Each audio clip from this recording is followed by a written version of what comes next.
Hello all, welcome back to another video today. I'm so happy to be finally back. I'm so happy that the international break is over and finally the football we love, the Premier League football is back upon us. So at first, before starting the video and talking about topics, I hope you all are doing very well and I hope you all have a very good day. So now on the topic of the video, and this is the Premier League game week 12 preview and the prediction, and here I'm going to preview the Premier League table, preview the match between the two sides and predict on the outcome that I think is going to happen when the two sides will play. So at first, before starting this video, let's look at the fixture that we're going to have this Premier League game week, and it's Leicester City vs Chelsea, Aston Villa vs Brighton, Burnley vs Crystal Palace, Newcastle vs Brentford, Norwich vs Southampton, Watford vs Manchester United, Wolves vs West Ham, Liverpool vs Arsenal, Manchester City vs Everton, Spurs vs Leeds. So these are the fixtures that we are going to see this game week, and the Premier League table you will see as of current shows you Chelsea sitting right at the top of the Premier League. You will see Manchester City second, West Ham third, Liverpool fourth, Arsenal fifth, Manchester United sixth, Brighton Hove Albion 7, Wolves 8, Tottenham 9, Palace 10, Everton 11, Leicester City 12, Southampton 13, Brentford 14, Leeds 15, Aston Villa 16, Watford 7, Burnley 18, winless Newcastle 19, and Norwich 20th. So starting off with the first match, and that's between Leicester, who right now sit 12th in the league, versus Chelsea, who sit 1st in the league. Chelsea have 8 wins, 2 draws, 1 defeat, and a goal difference of plus 23. Leicester have a goal difference of -2, 15 points, 4 wins, 3 draws, 4 defeats. We all expected Leicester to not be fighting for top 4 because they threw it away last 2 times. We all thought at the start of the season United, Chelsea, City, Liverpool are just too much ahead of them. But we all thought that if any side slips up, Arsenal or Leicester can take advantage of them. But sadly, Leicester, they've been so inconsistent this year. They've been horrific in the Europa League. In the league, they've been inconsistent. But overall, you cannot be counting a side who has players like Tielemans, Maddison, Barnes, Vardy, Iheanacho. Sadly for me, Fofana's injuries caused them a bit of problems. Otherwise, they would have been in a better position. But sadly, that's not in anyone's control, and everyone wishes him a speedy recovery and he comes back quick. So with Leicester City right now, they still have a quality players, but they need to go on a form. Now the Premier League table is so congested that they can go on a 2 or 3 match winning streak and everything could look different in some weeks. But this is a match against defending champions of Europe, right now top of the league, defensively hard to beat, and it's going to be a very hard match. And Chelsea on the other hand, they dropped points against Burnley last week where they were in control of the game. They didn't take their chances. But for them, the good news is Romelu Lukaku is back, and slowly their players are recovering from injury. Christian Pulisic is back. So that's some good news for Chelsea, and I think that good news will drive them to victory. They just have too much quality for Leicester. And I think if Lukaku is going to come back, that goal scoring problem can go away. And I think slowly with Lukaku, he will build some momentum with Mount, Havertz creating a link. And along with that, I think just have too much defensive quality. And Leicester defensively are very catchable. You can take them on the defense, especially with no Fofana. And for me, that's just going to be too much enough for the quality Chelsea have. And I think it's going to end Leicester City 0, Chelsea 2. Moving on to the next match, and that's between struggling Aston Villa versus a very good Brighton side. Brighton right now sits 7th in the league, 4 wins, 5 draws, 2 defeats. Aston Villa on the other hand have 3 wins, 1 draw, 7 defeats. They have sacked Dean Smith, they've appointed Steven Gerrard, and let's see how Steven Gerrard does. Now, a new manager bounce is automatically going to happen. Players will try to prove to the manager that we deserve a chance to play. And for Steven Gerrard, first game in front of home fans could be a very good thing. But on the other hand, they are playing a Graham Potter side that on paper might not be as strong as them, but have performed admirably better than Villa have. And Brighton are in a position where we expected Aston Villa to be there.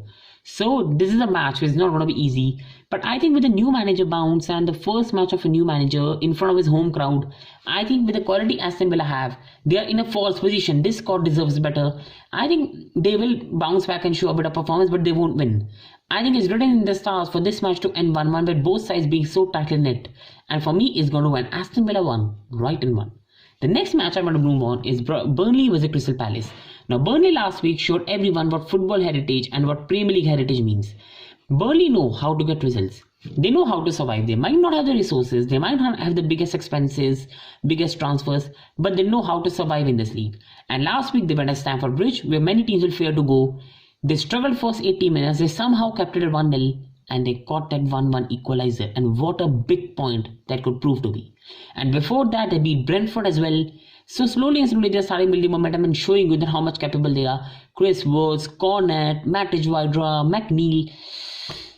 Benny, Tarkowski, they just have too much quality in the Premier League experience. They know how to get things done. On the other hand, they're playing a high-flying Crystal Palace right now, who sit 10th in the league, who right now in the league have got 3 wins, 6 draws, 2 defeats, playing magnificent in Patrick Vieira, who we doubted that he's got such a young squad. Conor Gallagher, Mark Guehi, Joachim Anderson, Wilfred are all playing well, but I think Burnley has just come at the wrong time. Now Burnley are, first of all, international break takes the momentum away, and Burnley are just too much experience and they know how importance of these fixtures.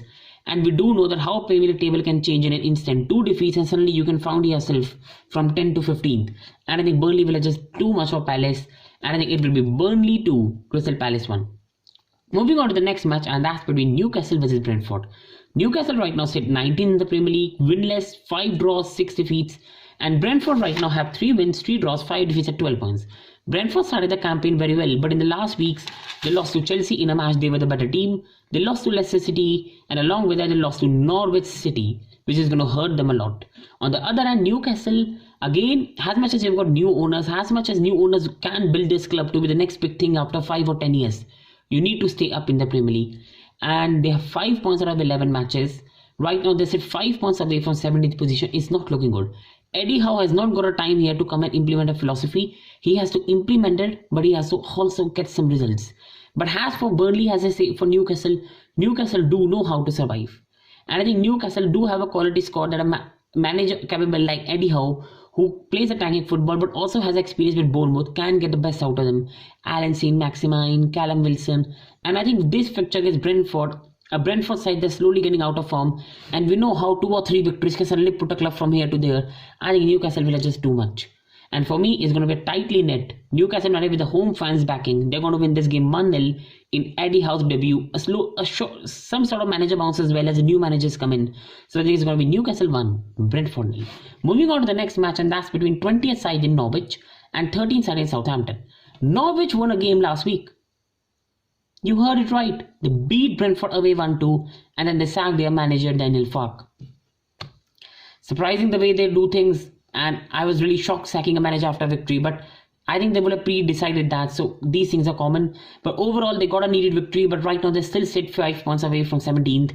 Norwich are always a team that people have been frustrated with, that why they do come up and they don't want to stay. So now they've appointed Dean Smith, a very experienced manager. A former Aston Villa manager was sacked, and now he will have a point to prove. There will be again some sort of manager bounce, and he's an experienced manager. But Dean Smith will be aware that he needs to get this side rolling because they only have 5 points out of 11 games. They mostly struggled in the whole Premier League campaign. They aren't a Newcastle or Burnley who have experience to survive. They need to get 3 or 4 victories at least in some sort of row to slowly build their momentum. And I think Southampton on the other hand are coming in a good form. Southampton this season were doubted by everyone to go down. Westergaard was sold, Bertrand left, Danny Ings left, but Ralph Hasenhüttl has done a fantastic job. Against the bigger size they've done well. Against the bottom size also they've got the results. And right now they sit nicely at 13th with 14 points, 6 points of the relegation zone.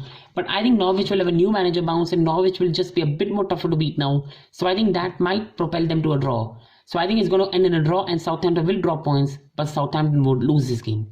Moving on to the next game, and this is the 6th game of this Premier League game week, and that's Watford versus Manchester United. Watford have right now sit 17th in the league, and United 6th in the league.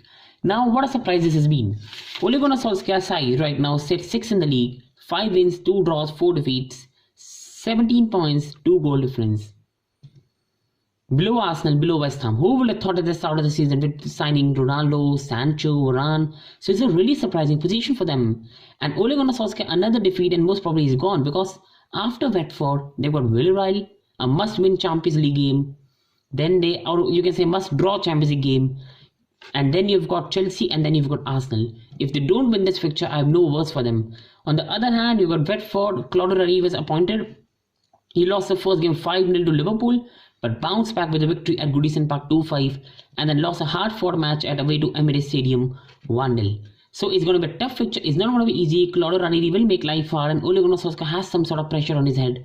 But I think Watford, if you aren't beating Watford, with the quality of squad Manchester United have got, with the attackers they have got, even if Paul Pogba is injured and out for some time, there's no excuse. And I think they'll get this victory and give a sigh of relief to Ole Gunnar Solskjaer, and it's going to end Watford 0, Manchester United 3. I think the next match I'm going to preview is Wolves versus West Ham. I think this is a very enticing match. Wolves right now sit 8th in the league with 16 points, and West Ham on the other hand are high flying with 23 points. West Ham sit 3rd in the league, Wolves sit 8th in the league. Wolves started slowly and we all thought, can they be pushed to relegation zone? Raul Jimenez has not come fully fit. They're struggling a bit. They don't have Pedro Neto. Podence is not fully fit. But Wolves have done a magnificent job and they're slowly climbing up the table. On the other hand, for West Ham, if they want to prove their if not even title credentials, top 4 place, they need to win these type of fixtures. Right now, they sit 3 points above Arsenal at 5th and 6 points above United at 6th. There's a time for them to take advantage. If they can go on a some match winning streak, that point tally could increase. And West Ham are doing so well this season, you never know. We have seen stranger things happen. And I think West Ham will, on this day, will have just too much quality for a Wolves side. I think it's going to end Wolves 1 because West Ham do leak goals. But West Ham United 2 with the quality of attack they've got. The next match is the biggest match of this game week. Liverpool versus Arsenal. What a game. 3 weeks back, if this game was happening, Arsenal fans would have been thinking, is it going to be 5-0? Is it going to be 4-0? I don't want to play Liverpool. But right now, most Arsenal fans are relishing. Come on, bring on Liverpool. We can take them on because how good form they have been. They lost their first 3 games of the season and since then they've been unbeaten with 20 points of the next 8 games. And right now they have 20 points in the league, 6 wins, 2 draws, 3 defeats, 0 goal difference, on a fabulous form, defensively solid. Whereas on the other hand, Liverpool are 22 points, 6 wins, 4 draws, 1 defeat, a goal difference of whooping 20 to Arsenal 0. But on the other hand, Liverpool defensively have been very leaky. They dropped points against Brighton in a 2-0 lead and then they lost to West Ham away. Whereas Arsenal are coming in a very sturdy form and Arsenal have been really impressive in the last some weeks. So this is going to be a hard fixture. With a fully fit squad, Arteta is going to make them hard to beat. But that quality of Mohamed Salah, Sadio Mane, Trent Alexander-Arnold could be too much for Arsenal to handle. And I think it's going to be a hard-fought, toughly fought victory for Liverpool, a 1-0 victory at home against Arsenal. The next, moving on to the Sunday fixtures, and this is between Manchester City versus Everton. Manchester City this season have dropped points with some teams we did not think of. Southampton 0-0 draw, Palace a 0-2 defeat at home. So Manchester City have struggled a bit in regards to goal. There have been games where they've absolutely destroyed the opponent. Chelsea, they destroyed them, should have scored more. Liverpool first half, they were the better team. United, they could have scored more. Norwich, they put 5 past them. Arsenal, they put 5 past them. But still there have been games where they struggled to score goals. Tottenham, you've got Crystal Palace, Southampton, because of having no striker. On the other hand, Everton, at start of the season, they started well. But right now, they have 15 points out of 11 games and they're stuttering because they also have injuries. Doucouré was out for some time. Calvert-Lewin was out. It's still unclear whether Calvert-Lewin will play this game. So for Everton, you have to have a bit of sympathy. But Everton have an experienced manager in Rafael Benitez. He will make his side hard to beat. And if you got Calvert-Lewin fit, and even if not that, you got Richarlison, you got Andre Townsend in there, you can still make it hard for City. So I don't think this is going to end 5-0 City like the last time these sides played. But I do think that Everton will make it hard, but City's quality will prevail with players like Kevin De Bruyne, Ford and Grealish, and I think it's going to end Manchester City 1, Everton 0. And moving on to the final fixture of this game week, Tottenham Hotspur, new manager Antonio Conte versus Leeds United at home. Leeds United are slowly getting their players back from injuries. They sit right now 15th in the league, 2 wins, 5 draws, 4 defeats. Whereas Tottenham right now sit 9th in the league, 5 wins, 1 draw, 5 defeats. For Tottenham, everything seemed doom and gloomy when they lost to Manchester United. Any top 4 hopes were quashed that the manager is not performing well, and sadly Nuno was sacked. But when you get a manager Antonio Conte, that pressure goes from here to here. Now everybody knows how capable Antonio Conte is. They can go on a 2 or 3 or 4 match winning streak and suddenly boom, they could be in the top 4. So now the pressure on Tottenham is also a lot. And Antonio Conte is such an experienced manager, you do expect Tottenham to do well. And especially with Leeds United being open and trying to play attacking football, I do think Tottenham will have spaces in defense because Antonio cannot work wonders in just 2 weeks and they will get a goal. But even last year when Tottenham were not good, Leeds United do leave a lot of space behind. And with Antonio Conte, the organization of defense, so Spurs won't be too open. And then on counter, Harry Kane, Heung-min Son, I think it's just, and Lucas Moura, I think it's just going to be too much. So Spurs will get a 3-1 victory in this game, winning in front of home fans and with the new manager. So these were the Premier League previews for this game week and the Premier League table. I do hope you have enjoyed this video. On the final note, please do leave your prediction in the comment section below. Discuss, put your Premier League table where the size can go wrong, which another manager can be sacked, and we can have a very good conversation regarding that. On the last note, Thank you very much for watching and I hope you have a great day. Thank you.